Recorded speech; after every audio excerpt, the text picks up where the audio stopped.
আজি কেবিনেটে 1 জানুৱাৰীৰ পৰা কাৰ্যকৰী হোৱাকৈ অসমত বনগাঁৱত কাম কৰি থকা গাঁওবুঢ়াসকলক ৰাজহ গাঁৱৰ গাঁওবুঢ়াৰ সমান 9,000 টকাৰ পাৰিতোষিক দিবলৈ সিদ্ধান্ত গ্ৰহণ কৰে। ভাৰত চৰকাৰৰ বৈদেশিক পৰিক্ৰমা মন্ত্ৰালয়ৰ আগ্ৰহত আজি আমি অসমত এটা আসাম ইণ্টাৰনেশ্যনেল স্কিল চেণ্টাৰ স্থাপন কৰিবলৈ সিদ্ধান্ত গ্ৰহণ কৰিছোঁ আৰু এই স্কিল চেণ্টাৰ গুৱাহাটীত ইয়াৰ হাব হ'ব আৰু বিভিন্ন জিলা সদৰত ইয়াৰ স্কোপ অৰ্থাৎ হাব এণ্ড স্পোক মডেলত আমি এই চেণ্টাৰটো আমি আৰম্ভ কৰিব পাৰিম। ডিব্ৰুগড়ৰ ল'ৰা ডিব্ৰুগড়ত প্ৰশিক্ষণ ল'ব, গুৱাহাটীত কেৰিকুলাম আদি গুৱাহাটীত হ'ব, নিয়ন্ত্ৰণ গুৱাহাটীত হ'ব, কিন্তু প্ৰশিক্ষণ সকলো জেগাতে ল'ব পাৰিব। এনেকৈ আমি হাব এণ্ড স্কোপ মডেলত আমি আসাম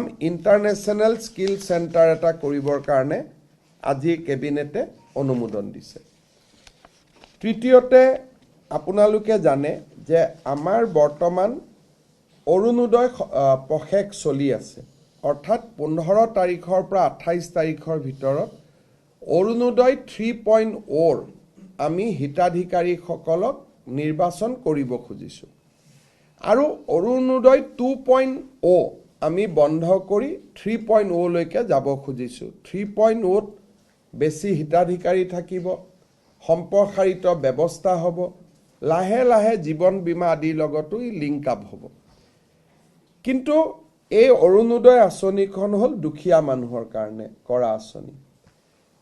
আমাৰ চৰকাৰৰ দৃষ্টিগোচৰ হ'ল যে 682 জন চৰকাৰী কৰ্মচাৰীয়ে অৰুণোদয় আঁচনিৰ ধন আজিলৈকে লৈ আছে। যেতিয়া তেওঁলোকৰ একাউণ্টবিলাক আমি বেংকৰ লগত মেটচ কৰিছিলোঁ, তেতিয়া আজি ধৰাত পৰিলে বা আমি গম পালোঁ যে 682 জন চৰকাৰী কৰ্মচাৰী, যি ৰেগুলাৰ কণ্ট্ৰেকচুৱেল নহয়, যি নিয়মীয়া চৰকাৰী কৰ্মচাৰীয়ে অৰুণোদয় আঁচনিৰ ধন ইমান দিনে লৈ আছিল।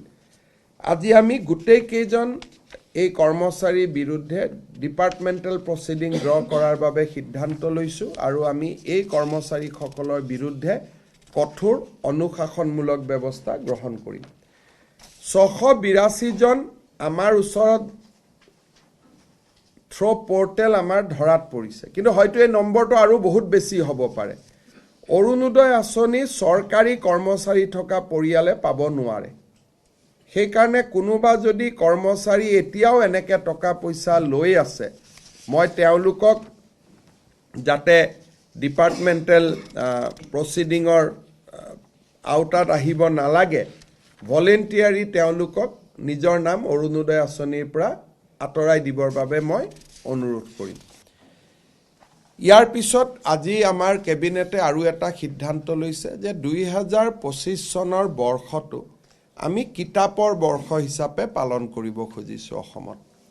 এইবাৰ প্ৰথমবাৰৰ বাবে গুৱাহাটী গ্ৰন্থমেলা আমি খানাপাৰা ফিল্ডত কৰিবলৈ অনুমতি দিছোঁ। যদিও 26 জানুৱাৰীৰ অতি নিচেই ওচৰত হ'ব, নিৰাপত্তাজনিত শংকা থাকে, তথাপিতো কিতাপৰ স্বাৰ্থত আমি এইবাৰ খানাপাৰাত বুক ফেয়াৰ কৰিম বুলি আমি সিদ্ধান্ত লৈছিলোঁ। আৰু আজি আমি কেবিনেটত সিদ্ধান্ত লৈছোঁ যে প্ৰতিজন মন্ত্ৰীয়ে বুক ফেয়াৰত যাব, কিতাপ কিনিব আৰু ডিপাৰ্টমেণ্টৰ পৰাও য'ত যেনেকৈ বাজেট আছে তেনেকৈ কিতাপ কিনিবৰ কাৰণে চেষ্টা কৰিব। আৰু গোটেই বছৰটোত বিভিন্ন চৰকাৰী কাৰ্যসূচীৰ জৰিয়তে আমি অসমৰ নতুন প্ৰজন্মৰ মাজত কিতাপ কিনা আৰু কিতাপ পঢ়া, তাৰ কাৰণে শিক্ষা বিভাগক আমি এটা ডিটেইল একশ্যন প্লেন বনাব কৈছোঁ, কেনেকৈ আমি 2025 চনৰ বৰ্ষটোক কিতাপৰ বৰ্ষ হিচাপে পালন কৰিব পাৰোঁ।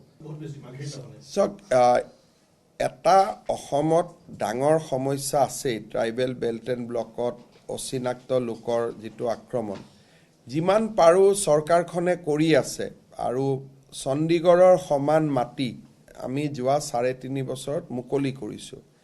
কিন্তু অসমৰ এছাম বুদ্ধিজীৱী বা এছাম যি মুধা ফুটা ব্যক্তি, তেওঁলোকে এই প্ৰক্ৰিয়াটোত বহুত বিৰোধিতা কৰে। আজি সোণাপুৰৰ কচুতলিত বি বৰুৱা মহাবিদ্যালয় প্ৰাক্তন প্ৰবক্তা যি অসমৰ সমাজ জীৱনৰ মুধা ফুটা ব্যক্তি, তেওঁলোকে আহি প্ৰতিদিনেই উৎসাহিত কৰে অচিনাক্ত মানুহসমূহক যে আপোনালোকে যাওক, আকৌ মাটি দখল কৰক। যি সদায় এইটো ঘটনা ঘটি থাকে। গতিকে যেনেকৈ গৰুখুটিতে আমি প্ৰকল্প বনালোঁ, এতিয়া গৰুখুটি প্ৰকল্পটোক দিগদাৰি কৰি থকা মানুহবোৰ আমাৰেই। সদায় কিবা নহয় কিবা এটা নিউজ উলিয়াই দিয়া, কিবা মানে যিয়ে কাম কৰিব খোজো আমাকে ডিমটিভেট কৰি দিয়ে। গতিকে তাৰ মাজতো আমি কৰি গৈ আছোঁ, কৰি গৈ থাকিম।